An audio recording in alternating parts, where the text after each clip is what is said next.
Deus, amém. Glória a Deus, aleluia. Oh, aleluia. Glória a Deus, amém. Aleluia. Oh, aleluia. Glória a Deus. Aleluia. Amém. Glória a Deus. Aleluia. Amém. Glória a Deus. Aleluia. Mais um Salmos da Fé. Estamos iniciando mais um Salmos da Fé. Glória a Deus. Aleluia. Deus é bom. Amém. Deus é bom. Glória a Deus. Aleluia. Amém. Glória a Deus. Mais um Salmo da Fé. Estamos iniciando, pessoal. Glória a Deus. Amém. Amém. Já temos 6 pessoas aqui. Oh, aleluia. Temos a Ana. Tem a Keila, Ruth, a Aline. Amém, pessoal. Sejam bem-vindos. Tisa, Fabiana, Kate. Sejam bem-vindos a mais uma live, né?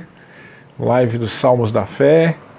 Se puder ir distribuindo aí, mandando esse aviãozinho para o máximo de pessoas que você puder aí, a gente ir espalhando, distribuindo a palavra de Deus. A Larissa entrou também. Amém. Passa aí para um monte de gente. A gente vai continuar mais uns Salmos da Fé, né? Hoje com os Salmos, continuando o Salmo 119, mas agora é a sexta parte. Sexta parte do Salmo 119, um salmo acróstico. O que significa que é um salmo em que ele foi subdividido em parágrafos, onde cada parágrafo é equivalente a uma letra do alfabeto hebraico, e todas as frases, né, todos os versículos daquele parágrafo começa com aquela letra, entendeu? Então ele é dividido em parágrafos de 8 versículos, tá? E estamos fazendo assim, sempre 2 ou 3 parágrafos todas as vezes.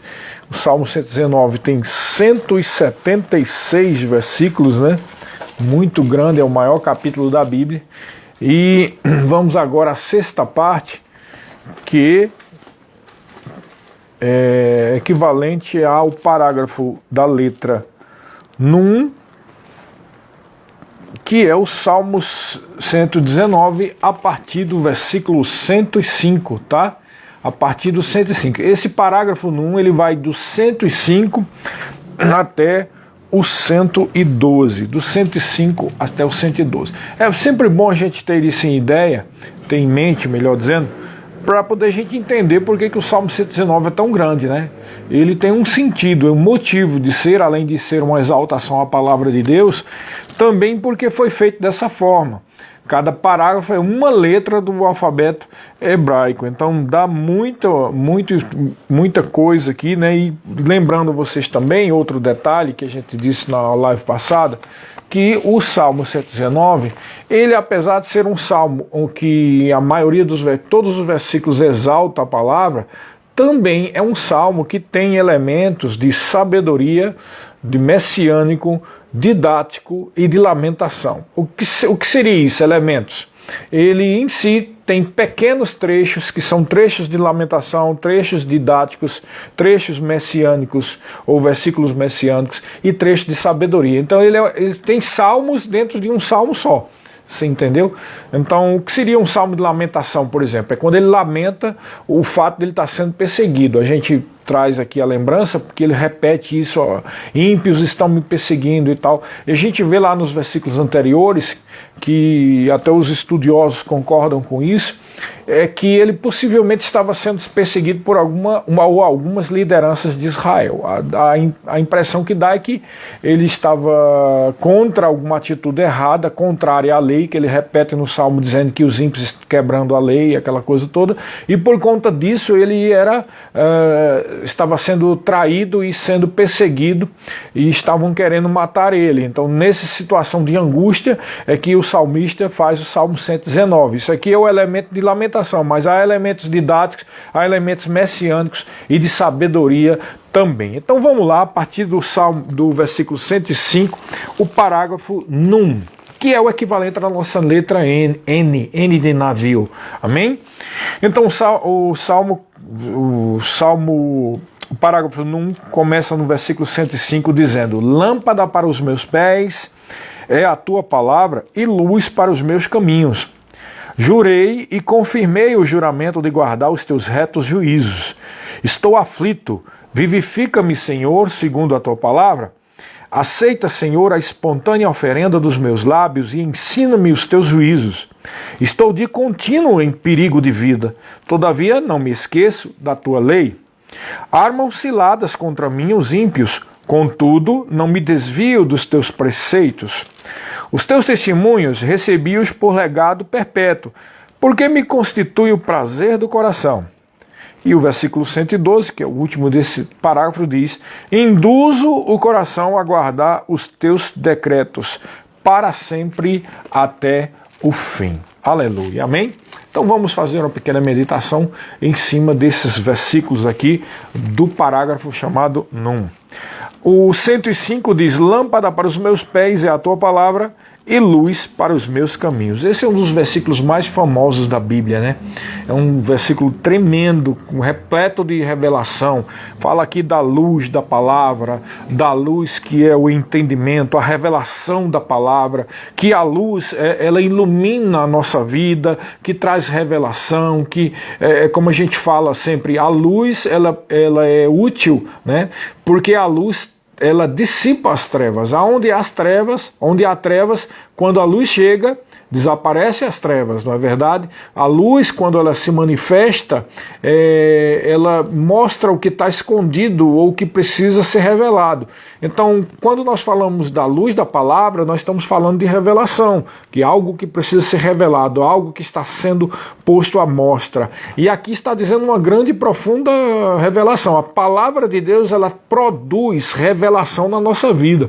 Não só revelação no sentido de mais profundidade no que está escrito na palavra, como também no sentido de revelar como é que nós somos, revelar como está a nossa situação, revelar o nosso interior, revelar as nossas necessidades. A palavra de Deus também revela a pessoa do Cristo, de Jesus. A palavra de Deus também revela a perfeita vontade de Deus. A palavra de Deus revela o caminho em que você deve seguir. É interessante que essas duas expressões aqui, lâmpada e luz, né, porque ele cita no mesmo versículo isso, né? Lâmpada para os meus pés é a tua palavra e luz para os meus caminhos. Lâmpada e luz. Traz dois aspectos interessantes a respeito da palavra e da sua revelação. A primeira é que a palavra é uma revelação ou uma orientação, ou tem uma orientação específica. Mas também tem uma revelação ou tem uma orientação mais geral. Como assim? Quando ele diz lâmpada para os meus pés, ele especifica que essa lâmpada é para iluminar os pés. Então isso nos mostra que a palavra de Deus, ela tem revelação específica para cada área da sua vida. Amém? Mas também quando ele diz luz para os meus caminhos, ou luz para o meu caminho, ele está falando de uma forma geral. Está falando que para toda a vida, para o caminho da vida da pessoa, há revelação, há luz. Não é maravilhoso? Você saber que a Bíblia, não só no ponto de vista geral, ela te ilumina a tua vida, ela te garante um futuro abençoado, mas também que a Bíblia, ela tem uma revelação e ela tem luz para os teus pés, ou seja, para o passo que tu está dando agora.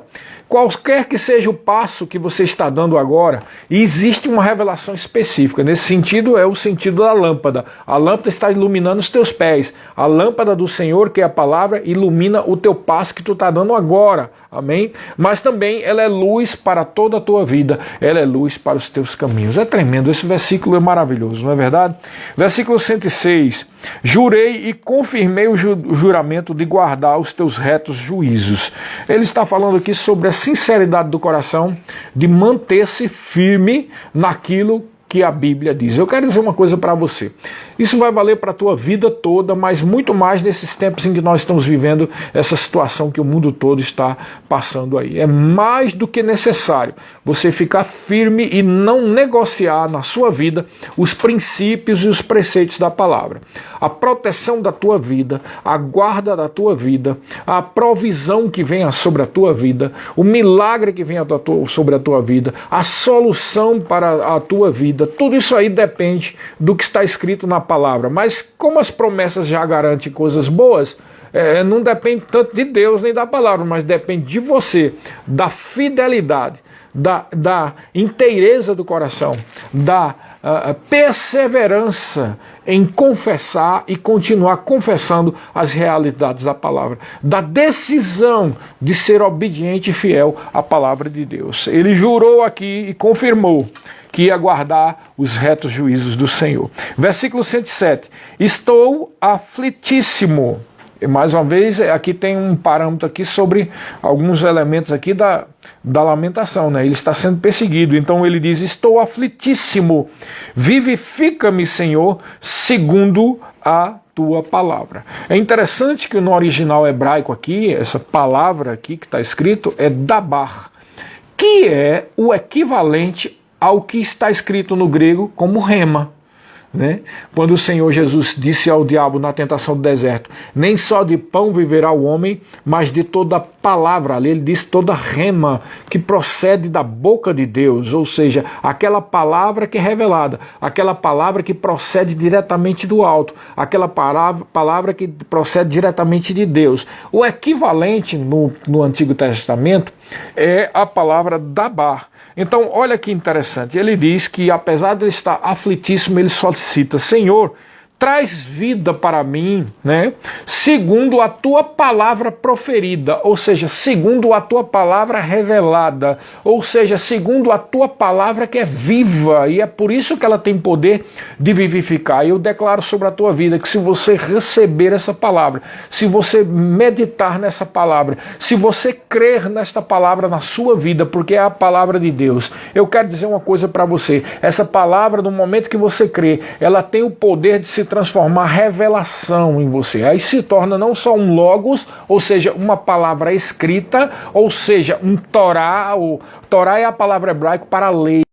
Então, como eu estava dizendo, maravilhoso não só porque traz o sentido de revelação, de profundidade, mas também porque ele diz nem só de pão viverá o homem, ele está falando do aspecto cotidiano, do pão de cada dia, daquele maná que desce do céu. A palavra revelada é a palavra cotidiana, em nome de Jesus. Mas é como eu estava falando, está falando do cotidiano, do dia a dia.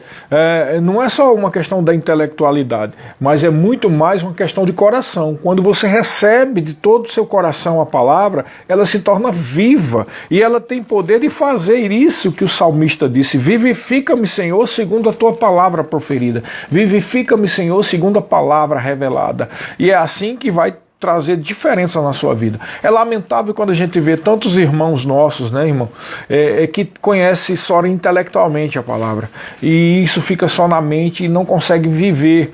Para eles a palavra não é rema, não é uma palavra viva, não é um maná que desceu do céu, não é uma dabar, como diz no hebraico, não é algo que traz vida, mas meramente só conhecimento intelectual, mas que não seja assim na tua vida, em nome de Jesus Cristo. Versículo 108 ele diz: aceita, Senhor, a espontânea oferenda dos meus lábios e ensina-me os teus juízos. Isso aqui faz menção à oração e ao louvor, ou como diz lá em Hebreus capítulo 13, versículo 15, né? Sacrifícios de louvor, que é o fruto dos lábios de quem confessa a Jesus. Independente de qualquer que seja a situação que esteja você passando, em meio a essa situação, começa sempre a adorar a Deus, sempre reconhece Ele em todos os teus caminhos, sempre reconhece, seja fiel, seja perseverante na palavra, não só na prática no sentido de obedecer, mas também na confissão da palavra. Amém, queridos? Isso vai trazer mudança na sua vida. É impossível você não crescer em Deus agindo dessa forma. Eu quero dizer uma coisa para você, no meio de tudo isso que está acontecendo no mundo, o que está acontecendo na verdade é um grande peneiramento dos crentes, né, dos cristãos, né? Mesmo que isso tudo venha da parte do maligno, como eu creio, claro, não vejo base bíblica para que se entenda que isso está acontecendo, vem da parte de Deus, não no sentido de juízo, porque o juízo sobre as nações está profetizado na grande tribulação, mas independente disso ser uma atuação maligna, uma preparação do espírito do anticristo para o advento do anticristo, né? Mesmo independente de tudo isso, a verdade é que os cristãos estão sendo peneirados. Então, estamos em um grande deserto, onde aqueles que têm pegada, aqueles que têm vontade, aqueles que têm fome de Deus, aqueles que querem mais de Deus estão crescendo. Esses estão tendo mais revelação, esses estão mais cheios de vida, esses estão cheios de proteção, esses estão cheios de Deus, esses estão mais sensíveis. E aqueles que não tinham uma boa base, ou que não procuram, pelo menos, que às vezes a pessoa não tem uma base, mas agora caiu em si e está buscando mais a Deus. Mas aqueles que não têm uma boa base ou não procuram mais de Deus estão tendo dificuldades, estão em medo, né? Tendo medo. Irmãos, não ande em medo, irmãos.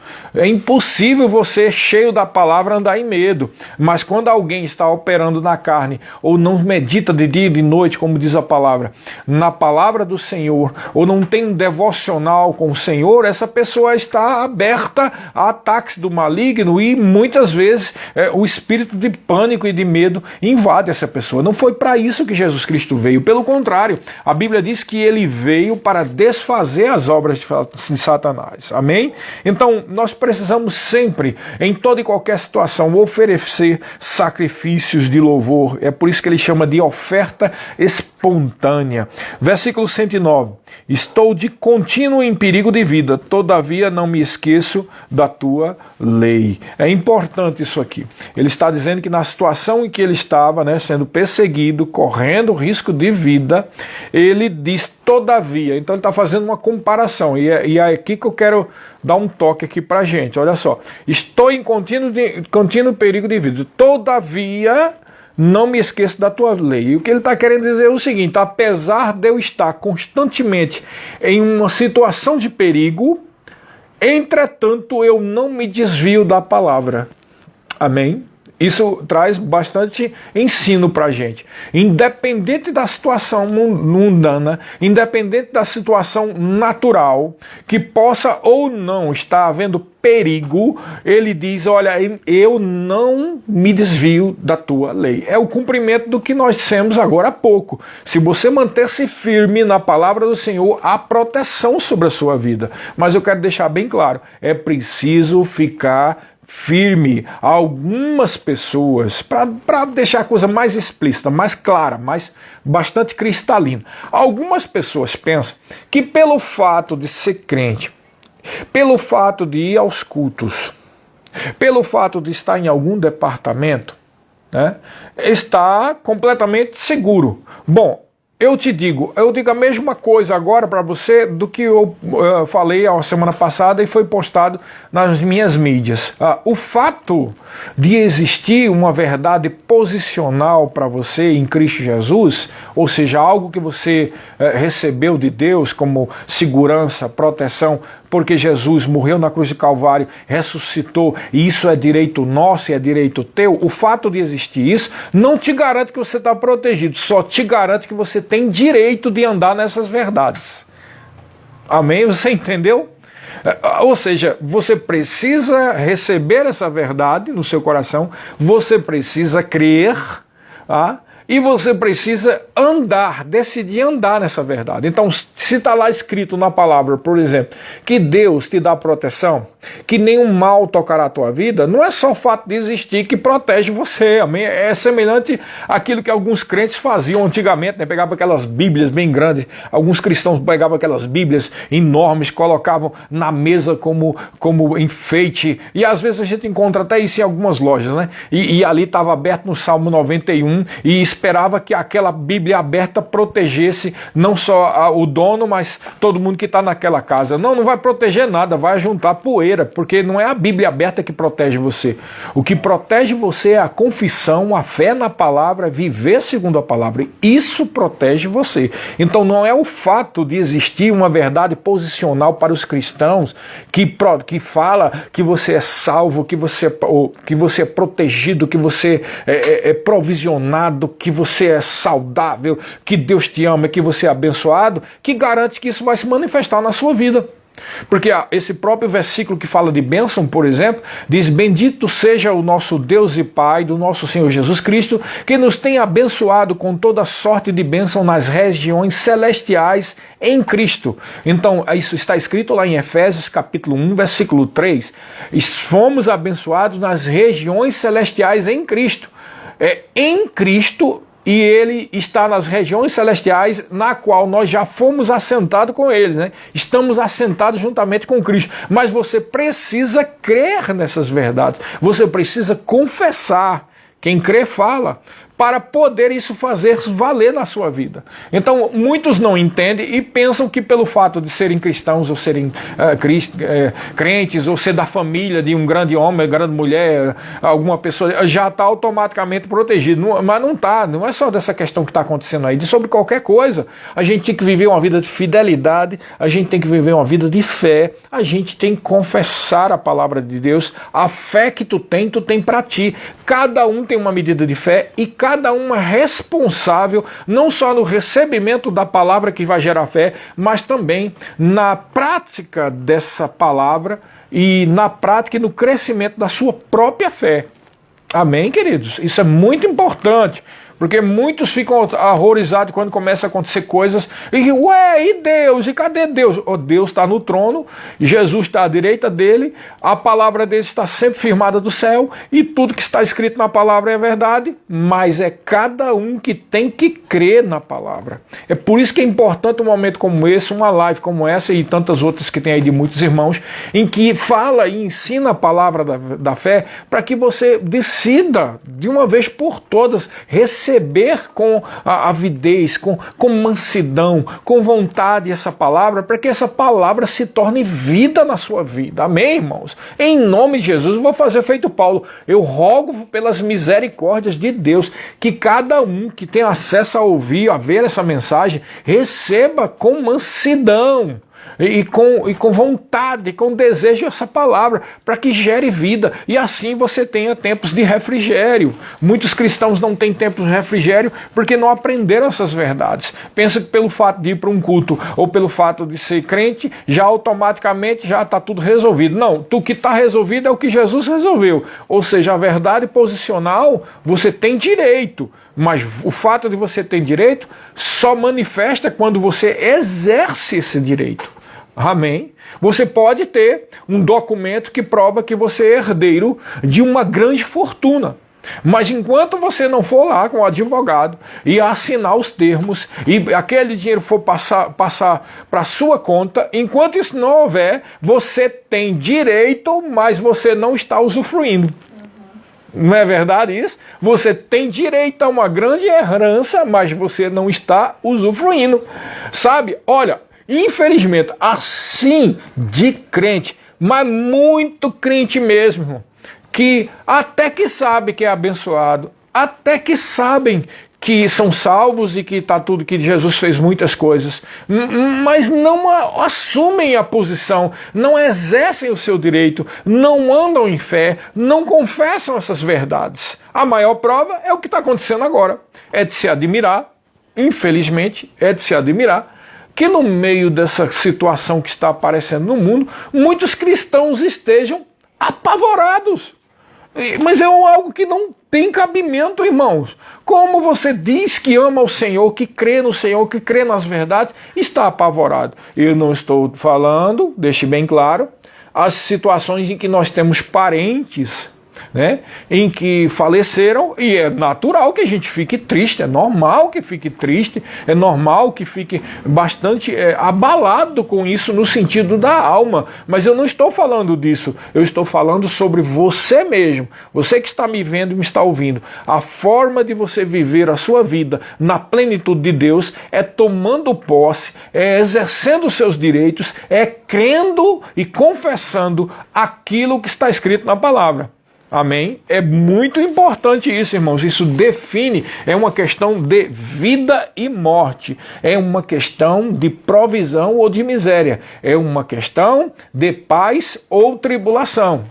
A pessoa que não toma esse posicionamento como filho de Deus e não pratica, ele mesmo sendo cristão, ele pode viver atribulado, porque os demônios vão estar ali atormentando a mente e a pessoa não toma aquela posição, a começar uma posição de autoridade, chegar a dizer, basta, chega, espírito maligno que tem perturbado a minha mente e perturbado a minha família e perturbado assim com enfermidade, com miséria, com perturbação, saia da minha vida, da minha casa em nome de Jesus Cristo. É assim que você tem que agir, irmãos. É assim, se não for assim, a coisa não funciona. Não adianta ficar dizendo, cadê Deus que não vai ter ver? Deus está dizendo para você agora, tome uma posição na palavra dele. Tome uma posição como filho de Deus. Assuma quem você é.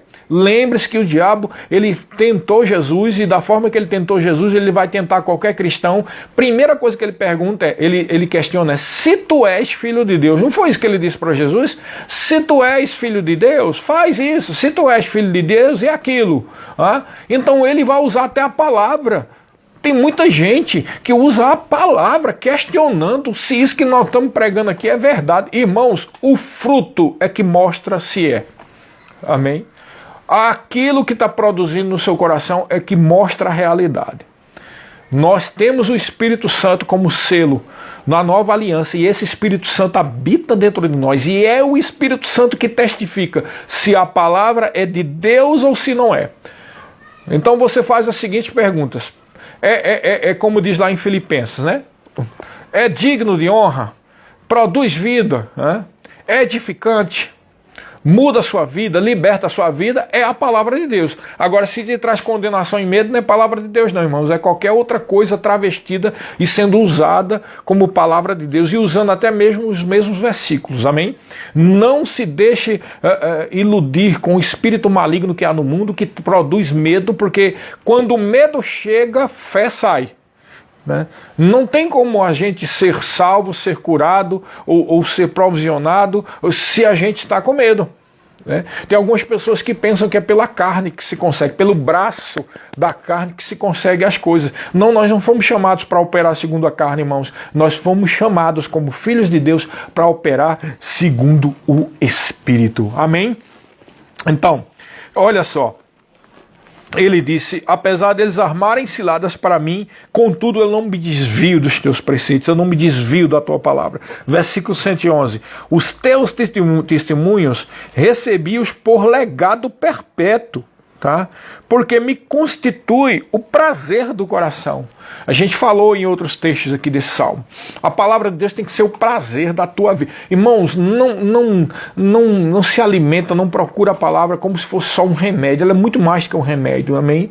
Eu me lembro que quando eu era incrédulo, alguém chegou para mim e disse, olha, do jeito que um remédio é amargo, às vezes para te curar, a tua mente, porque a minha mente estava corrompida naquela época. Dizia, você precisa, mesmo que a tua alma, a tua mente está dizendo que ela não é a verdade, mas o teu coração e o teu espírito clama por Deus. Então faz força, como se fosse um remédio amargo, para que essa palavra desça ao seu coração. E funcionou, mas esse fato, irmãos, é para um incrédulo como eu era, é para uma pessoa que vivia longe de Deus, mas um filho de Deus, ele tem prazer na palavra. Um filho de Deus não só se alimenta da palavra de Deus, como se ela fosse um remédio amargo, mas ele come a palavra como ela verdadeiramente é, não só um remédio, mas um alimento que é um remédio.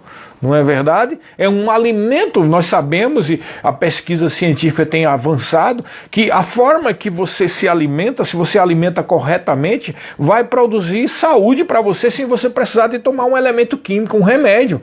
Se você come bem, se você come os nutrientes que o seu organismo realmente precisa, vai ser produzida vida, seu organismo, naturalmente, o próprio sistema de defesa dele vai proteger você de muitos males e você vai viver mais. Ora, da mesma forma, é a palavra de Deus. Quando nós recebemos a palavra como ela é viva, ela é um alimento, não só um remédio amargoso, mas nada disso, mas um remédio saudável, um remédio gostoso, né? Um remédio que produz prazer. É assim que tem que ser a palavra de Deus na minha e na sua vida, como prazer, como o salmista disse aqui no versículo 111. Agora, olha o final desse parágrafo, que maravilha. Ele diz assim no versículo 112: induzo o coração a guardar os teus decretos para sempre, até o fim. Não é interessante que ele usou essa palavra? Induzo, esse verbo, induzir, eu induzo. E se torna mais interessante quando a gente sabe, né, que a fé que você tem, a fé que você está usando agora, crendo nessas verdades que estão sendo ditas aqui no Instagram, essa fé, ela está no seu coração, ela não está na mente. A mente é um filtro. A forma como você recebe as verdades, se a sua mente estiver pura, ou se sua mente estiver correta, ela vai passar pela sua mente e essa verdade cai no seu coração, se tornando o quê? Revelação. Produzindo o quê? Fé. Amém? A fé está no seu coração.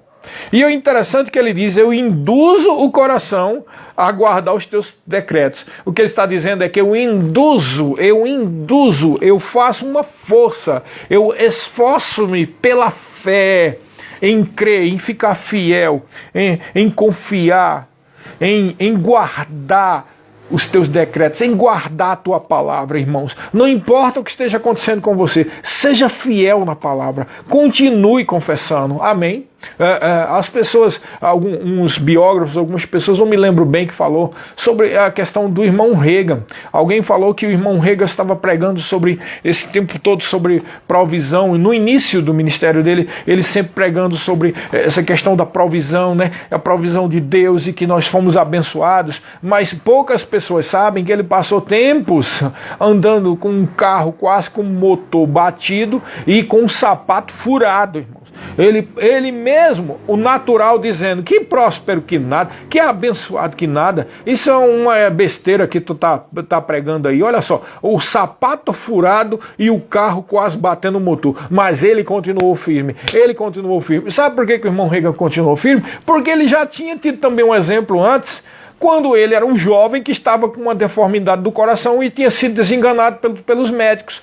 Na casa dele já estavam encomendando o funeral dele. E um dia ele pegou Marcos 11, 23 e decidiu crer. E no momento que ele começou a crer e confessar aquela verdade, ele continuou doente, né? Naturalmente, ele continuou sentindo as coisas, mas ele continuou firme, declarando, confessando, crendo na palavra, até que se manifestou a cura. Ele já sabia disso. Então, quando ele começou a pregar sobre essa provisão, sobre o fato de que nós somos abençoados, mesmo estando com um sapato furado e com um motor estourado, ele continua dizendo, eu sou, até que a coisa aconteceu na vida dele. E eu te digo para você, não importa a situação que você está passando, continua confessando a palavra, continua, você é abençoado, você é uma mulher de Deus, você é um homem de Deus, você é alguém que foi chamado por Cristo, você é alguém especial, você é alguém curado, você é alguém próspero, você é alguém que realmente é diferente. Eu te digo, eu te provo agora que tu é diferente.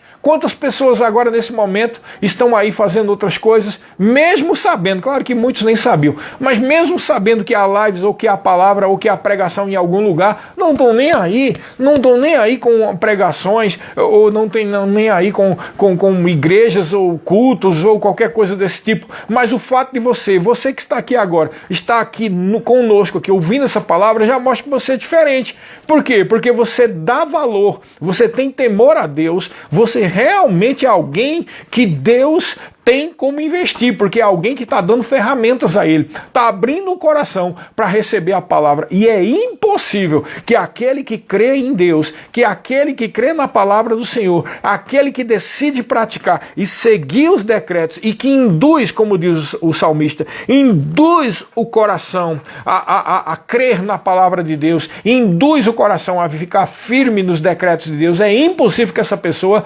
seja completamente derrotada. Essa pessoa vai viver em vida, essa pessoa vai viver, como diz a palavra, reinando em vida. Há crescimento, irmãos, mas presta atenção numa coisa: todo passo de fé, ou melhor dizendo, todo próximo estágio, ou novo degrau, ou nova situação, existe uma preparação. Amém? E talvez a situação em que você esteja agora é tão somente aquilo que em 1 Pedro diz, a provação da vossa fé. É uma situação que o diabo pensou e que ia derrotar você, é uma situação em que o diabo tentou desanimar você, é uma situação em que ele está fazendo com você como ele fez com Jesus. Se tu é filho mesmo, se tu é filha, se tu é abençoado, né? Cadê que está acontecendo isso? E nesse momento você tem que fazer como Jesus, responder, dar uma tapa na cara do diabo, respondendo com a palavra e dizendo: sai, Satanás, eu sou filho de Deus, eu sou abençoado, eu sou provisionado, eu sou ungido, eu sou cheio da graça de Deus, eu sou abençoado, eu sou próspero, eu sou curado, eu sou um filho de Deus, sou guiado pelo Espírito, eu tenho a paz que excede todo entendimento. Você tem que dar essa resposta, irmão, senão nada muda, porque é tudo pela fé. Amém, queridos? Espero que você tenha recebido. Esse é o primeiro parágrafo, o parágrafo 1. Vamos ver se dá para a gente fazer pelo menos o segundo parágrafo agora, né? O segundo parágrafo de hoje, né, do Salmo 119, é o parágrafo chamado Samer. É esse mesmo, desse jeito, Samer. E começa no versículo 113 e vai até o versículo 120. Vamos ler, né? Aborreço a duplicidade, porém amo a tua lei. Interessante esse versículo 114. Tu és o meu refúgio e o meu escudo, na tua palavra eu espero. 115. Apartai-vos de mim, malfeitores, eu quero guardar os mandamentos do meu Deus. Ampara-me, segundo a tua promessa, para que eu viva. Não permitas que a minha esperança me envergonhe. Sustenta-me e serei salvo, e sempre atentarei para os teus decretos. Despreza os que desviam dos teus decretos, porque falsidade é a astúcia deles. Rejeitas como escória todos os ímpios da terra, por isso amo os teus testemunhos. Arrepia-se-me a carne com temor a ti, e temo os teus juízos. Amém? Esse trecho aqui, esse parágrafo, Samer, ele já tem uma característica diferente do anterior, né? Primeiro versículo: aborreço a duplicidade porque amo a tua lei. Essa palavra duplicidade no hebraico, olha que interessante, ela dá a entender uma mente dividida.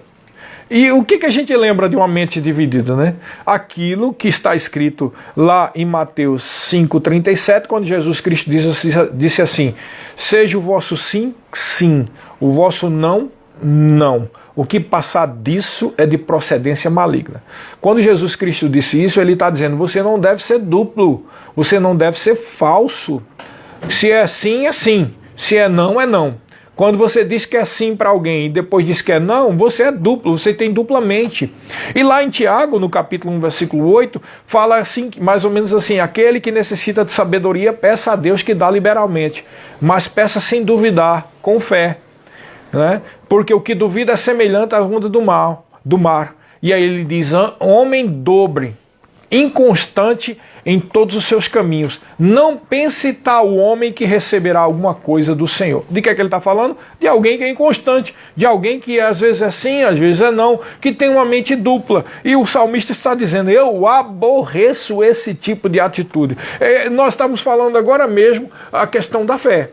Irmão, em nome de Jesus, se você mesmo sendo crente for alguém dobre, fica duvidando, uma hora crê, outra hora não crê, irmão, não tem como o melhor de Deus se manifestar na sua vida. Algumas pessoas são assim, né? Uma hora está crendo, outra hora não está crendo. Irmãos, em nome de Jesus, eu rogo pela misericórdia de Deus, não continue assim, porque algumas pessoas dessa forma começam a ser prejudicadas a sua vida, porque o diabo encontra brecha, porque não está vendo firmeza, né? E ele ataca e ele bate, e a pessoa começa a achar que é Deus. Oh, cadê Deus? Por que Deus não interviu nessa situação, né? Oh, cadê Deus? Será que é a vontade de Deus esse sofrimento que eu estou passando? E começa a pensar bobagem, irmãos. Isso danifica a fé da pessoa, isso faz com que a pessoa comece a pensar que Deus é algo que ele não é. Deus é bom, irmão. Deus não é bipolar, uma hora tá bom, outra hora não tá. Ele é bom, ele sempre quer o melhor para a sua vida. Mas quem é bipolar muitas vezes é a fé de algumas pessoas. Tem hora que está crendo, tem hora que não está crendo. E aqui o salmista diz um princípio bíblico importante: aborreço a duplicidade, a mente dupla. Isso não cabe para um cristão. Veja, eu estou dizendo aqui pela inspiração do Espírito Santo, baseado, claro, na palavra, que é inspirada, para que a gente mude a nossa vida. Amém? Eu digo a gente de uma forma geral. Não sejamos dúbios, né? Não sejamos duplos. Seja o nosso sim, sim. O nosso não, não. Amém, irmãos? Paulo também fala em outra carta, uma carta que ele diz: olha, o meu sim sempre foi sim. E o não foi não. Ele não ficava dizendo essa coisa, uma hora é assim, outra hora é de outro jeito, né? Conforme o andar da carruagem. Isso não é de Deus, irmãos, é de procedência maligna, como disse o Senhor Jesus Cristo. Ele diz aqui: aborreço a duplicidade, porém eu amo a tua lei, eu amo a tua palavra. Aí ele diz no 114: tu és o meu refúgio e o meu escudo, na tua palavra eu espero. Isso é uma verdade sempre repetida na palavra de Deus. Ele é o nosso amparo, ele é a nossa proteção, ele é o nosso baluarte, ele é o nosso seguro. Diz lá no Salmo 91 que a sua verdade é pavês e escudo. A verdade é a palavra, irmão. A palavra de Deus nos protege, a palavra de Deus nos guarda. Mas assim, é como eu disse ainda agora, da Bíblia aberta. Se isso não é verdade para você, se não se torna revelação, não há como haver proteção. É uma confusão, é um engano que existe no mundo. As pessoas pensam que porque Deus é todo poderoso, ele vai intervir. Irmãos, Deus vai intervir, sim, neste mundo, naquilo que está profetizado. Precisamos entender de uma vez por todas. Você precisa entender, nós estamos na dispensação da graça, tá? E onde foi liberada a salvação de Jesus Cristo. Mas quem é que é a boca de Jesus aqui na terra? Quem são os braços? Quem são as pernas de Jesus? Quem é o corpo de Cristo? Não é a igreja? Como diz Efésios capítulo 1, a igreja é a plenitude daquele que tudo enche em todas as coisas. A plenitude de Cristo é a igreja, irmãos. Amém? Então, quando a igreja age, Deus está agindo. Quando a igreja é fiel ao que Deus está mandando, é Deus agindo. Por que eu estou dizendo isso? Porque as pessoas às vezes pensam que Deus, por ser soberano, vai intervir. Irmãos, ele vai intervir com juízo, sim, na grande tribulação. Vai ser o período de juízo sobre as nações. Mas agora, ele instituiu um povo que é nação santa, reino e sacerdote. Um povo que é o povo escolhido de Deus, um povo ao qual ele derramou do seu espírito, um povo ao qual ele derramou da sua autoridade, um povo que ele deu o poderoso nome de Jesus, um povo que ele ungiu, um povo que ele protege, um povo em que ele enviou os anjos para guardar, e este povo é a porta de Deus aqui na terra. Este povo é quem expressa Jesus, pelo menos deveria, e para este povo expressar Jesus aqui na terra, é extremamente importante que cada indivíduo que faz parte desse povo seja fiel, e decida de uma vez por todas crer. Lembra quando Jesus Cristo disse assim: olha, quem crê em mim fará as obras que eu faço, e a farão maiores, porque eu vou para junto do Pai. Ele foi para lá, ele intercede pelos santos, ele enviou o Espírito agora está no meio da igreja, o Espírito Santo de Deus confirmando todas as palavras que têm sido pregadas. Você precisa ter isso em mente no seu coração. Então, quando as coisas ruins acontecem, não é Deus, irmão. Não é Deus. E por que ele está permitindo? Porque ele está permitindo porque existem princípios espirituais e existem profecias. Este é o momento da igreja. Então a igreja tem que assumir a sua posição como baluarte, como diz, está escrito, acho que em Hebreus, coluna e baluarte da verdade. A igreja é a coluna e baluarte da verdade, irmãos. E você sabe o que é um coluna? Baluarte é um castelo, é um lugar protegido. A igreja não só é a coluna firme que sustenta a verdade, como também a igreja é a fortificação de Deus que protege a verdade. A igreja tem que assumir, você como cristão, como crente, você tem que assumir a sua posição. Aí vem um negócio desse aí fala, tô com medo. Que medo que nada. Outra coisa, irmão, para de ficar passando para os outros só coisa ruim, porque isso é ferramenta de Satanás para trazer destruição na fé das pessoas. Quando as pessoas são muito bombardeadas com a mentira, isso pode tornar-se verdade. É como disse o general de propaganda do regime nazista de Hitler, né, Göring. Ele disse, olha, uma mentira muitas vezes dita sem parar se torna uma verdade. E isso é exatamente como o diabo faz. O diabo fica batendo, até que, e geralmente ele usa o natural, né? Fica batendo, até que aquilo se torna verdade dentro da pessoa. Não, irmãos, você tem que, pelo contrário, se encher da palavra de Deus, receber com avidez essa palavra. Amém? Então, ele diz aqui no versículo 115, apartai-vos de mim, malfeitores, eu quero guardar os mandamentos do meu Deus. Aqui é o sentido de que ele está mais uma vez trazendo à lembrança a perseguição que ele estava passando. Né? Versículo 116, ampara-me segundo a tua promessa, para que eu viva, não permitas que a minha esperança me envergonhe. Evidentemente que isso é claramente um apelo ou um clamor de alguém que estava na velha aliança, não é verdade? Alguém que estava na velha aliança que estava dizendo, não permita, Senhor, que eu seja envergonhado. Mas, irmãos, eu te digo, se você ficar firme no Senhor, se você for fiel ao Senhor, se você crer de todo o coração, você nunca será envergonhado. Amém? Não, porque você tem semeado o bem, você tem semeado a palavra. Não tem como você ser envergonhado. Amém? Versículo 117.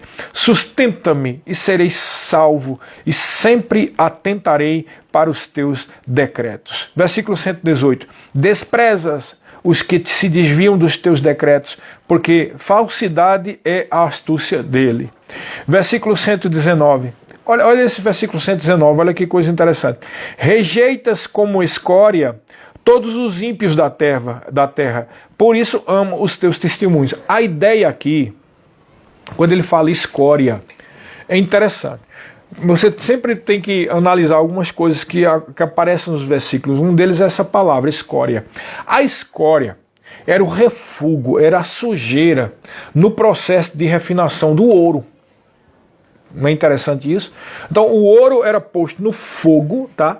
E quando derretia ali, então ficava a escória. A escória é aquilo que é impuro, aquilo que não é o bom, né? Que não é ouro, tá? Então a ideia que ele está trazendo aqui é que num momento de grande tribulação, em um momento de grande tribulação, não estou falando da grande tribulação que é profetizada, em um momento de grande tribulação, os ímpios da terra, eles são rejeitados como escória. O que é que isso traz lembrança? O que é que isso traz para você? Você está percebendo o que é que está acontecendo? Nós estamos vivendo um momento de grande refinação. Ah, pastor, mas o senhor não disse que não era Deus? Não, não é Deus. Mas muitas vezes as coisas que o diabo levanta termina por ser um grande refinamento da fé das pessoas. É ou não é? Por exemplo, uma igreja perseguida. Quando a igreja era perseguida, o que é que acontecia? Quando a igreja foi perseguida no início, né, das grandes perseguições, ainda no Império Romano, o que acontecia?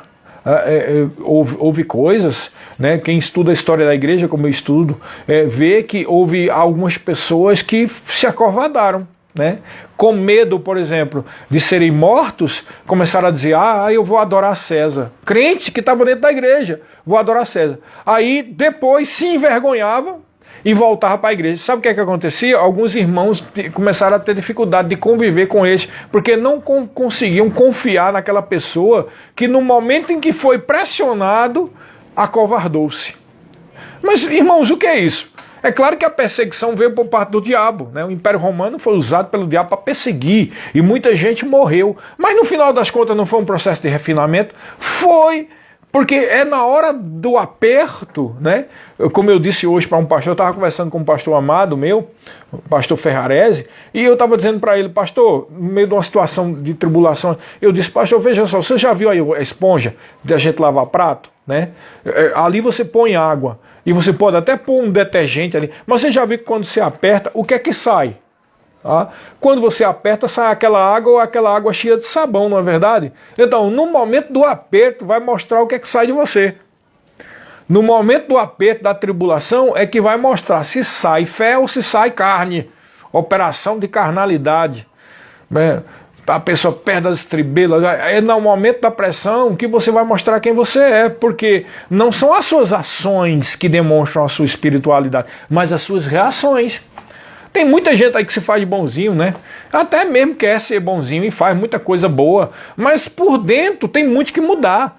E às vezes tem pessoas que ajudam uma, ajudam a outra, quem olha de fora diz, meu Deus, que homens e mulheres de Deus, que pessoa abençoada. Pode até ser, mas a gente só sabe quem nós somos na hora que vem uma pressão, irmão. Na hora da pressão é que nós sabemos se nós somos cristãos ou não. Na hora da pressão é que nós sabemos se nós cremos ou se não cremos. O que está acontecendo é um processo de refinamento. E os ímpios são, na verdade, a escória da humanidade, porque eles não querem saber de Deus. Então, o que está acontecendo aqui parece muito com o que está acontecendo agora. O que ele disse aqui, olha, rejeitas como escória todos os ímpios da terra. Por isso eu amo os teus testemunhos. E ele termina dizendo, mais ou menos, quando ele foi usado por Deus para escrever isso, nesse versículo 119, parece que ele se arrepiou diante do temor de Deus quando ele viu a realidade do poder, né? Meu Deus, Deus rejeita como escória aqueles que não querem saber dele. É o fogo daquela pressão, daquela tribulação momentânea, sei lá, uma guerra, uma pandemia, alguma coisa desse. Alguma coisa vem sobre o mundo, ou sobre aquela região, sobre aquela nação, no meio daquele fogo é quem mostra quem é crente, quem não é, quem crê, quem não crê. Não é verdade? Não é só pelo fato de você ter lido um livro que faz de você alguém cheio de fé, irmão. Não é pelo fato até mesmo de você ler a Bíblia. Você tem que ler e receber com avidez e praticar o que está na palavra. Não é pelo fato de você fazer algum curso que vai mostrar que agora vai tudo funcionar na sua vida. Como eu disse agora, alguns minutos atrás, né? Não é o fato de existir uma verdade posicional que garante que você vai viver nela. Então somente essa verdade posicional é a garantia de que você pode andar nela. Amém? Você pode andar. Então o salmista viu aqui, olha só, é no momento dessa tribulação, do fogo que purifica, que a gente vê quem é ouro puro e quem é escória. Aí é nesse ambiente que ele diz o último versículo desse parágrafo. Arrepia-se-me a carne com temor a ti e temo os teus juízos. Queridos, você que teme a Deus, você que ama o Senhor, você que decidiu andar segundo a palavra, você que decidiu crer, você que decidiu se encher do Senhor, você que decidiu se encher do Espírito, você que decidiu viver uma vida plena no Senhor e tem buscado a Deus, e tem andado em integridade de coração, e tem andado em fidelidade, e tem andado em fé, porque a palavra fé no pistes é fidelidade e também é fé, a mesma coisa. Você que tem realmente crido, você que tem confessado as verdades e as promessas do Senhor, você que tem crido, Deus é o teu provedor, Deus é o teu ajudador, Deus é quem te sustenta, Deus é quem te protege, Deus é quem te guarda, Deus é quem te salva, Deus é quem liberta. Isso vai acontecer na sua vida, você que tem confessado isso, você que tem sido fiel, você que anda no temor do Senhor. Pode ter certeza, irmãos, a tempestade vem, e é como em outras lives que eu disse no passado, até foi postado como cartaz nas mídias, né? Não saia do barco da fé. Tem uma tempestade lá fora, já deu para perceber, né? Tem uma tempestade lá fora. Não saia do barco da fé. E quando eu digo do barco da fé, não estou falando de se desviar do mundo, não. Isso aí já é claro. Eu estou falando não sair dessas verdades como essa que nós estamos ministrando aqui. Não saia do barco da fé. Dentro do barco da fé, você é protegido. Mas se você é um crente, o que for, mas sai do barco da fé e entra nas incredulidades e no medo que há no mundo, não há garantias de proteção, porque o mundo jaz no maligno e está querendo matar todo mundo. A única forma de você ser protegido é manter-se firme dentro do barco da fé. Eu creio, Deus falou, eu creio, está feito e está resolvido. É assim que você tem que viver. Amém, queridos? É assim que Jesus pregava. As pregações de Jesus, você pode ler os evangelhos, é impressionante, as pessoas não veem algo que está bem diante deles. A principal pregação de Jesus nos 4 evangelhos é fé. Fé. Quando ele curava, ele dizia, filho, tua fé se salvou. Quando ele viu aqueles homens descendo naquela maca por cima do telhado, ele ficou admirado com a fé daqueles amigos dele. Quando o centurião disse, manda só uma palavra, ele disse, nem em Israel eu vi uma fé como essa. Quando a mulher do fluxo de sangue tocou nas vestes dele, foi curada, ele disse, filha, a tua fé te salvou. Então, quando o homem que nessa situação ia com ele para que a filhinha dele fosse ressuscitada e chegaram os amigos do homem e disse, não importuna mais o mestre que a tua filha já morreu, na mesma hora, automaticamente Jesus disse para ele, não temas, creia somente. Um outro homem que pediu a salvação do filho também disse, me ajuda, se tu podes alguma coisa, faz. E Jesus Cristo disse, se tu podes, tudo é possível ao que crê. A principal mensagem de Jesus está claro, está explícito, sempre foi fé. Qualquer coisa fora de fé é pecado, irmãos. E qualquer coisa fora de fé faz com que mesmo um cristão esteja aberto às insinuações, à mentira e aos ataques e às flechas do maligno. Lá na armadura de Deus, em Efésios capítulo 6, fala o escudo da fé com o qual podeis apagar os dardos incendiários do maligno. É o escudo da fé, irmãos, que te protege. Não o medo, não o fato de você fazer parte de uma igreja ou de uma placa da igreja, ou porque papai, mamãe, vovó, ou quem quer que seja um grande homem ou uma grande mulher de Deus. Você tem que decidir, você mesmo. Eu creio, eu confesso na palavra, eu creio no que está escrito. Essa é a palavra de Deus. Eu sou o que ela diz que eu sou. Eu posso o que ela diz que eu posso. E eu tenho o que ela diz que eu tenho. Amém, queridos? Sejam abençoados em nome de Jesus. Eu oro para que essas verdades caiam como revelação na sua vida. Você decida viver essas verdades com intrepidez e ousadia. E a bênção do Senhor vai se manifestar na sua vida em todas as áreas. Na provisão, na cura, na proteção, na direção de Deus. Paz, tudo que você precisa vai se manifestar na sua vida. É o meu desejo, é assim que eu creio. Isso vai acontecer em nome de Jesus. Vai distribuindo aí essas mensagens, vai ficar aqui no IGTV do Instagram do Verbo da Vida, Verbo Maringá. E se você quiser também, se não teve oportunidade de assistir tudo, assiste. Ou então, se você gostou e quer que outra pessoa ouça essa mensagem, vai lá e manda para a pessoa. Vai ficar lá na feed da nossa Verbo Maringá, lá no IGTV, e você só enviar para as pessoas. Amém? Sejam abençoados praticando essa palavra. A gente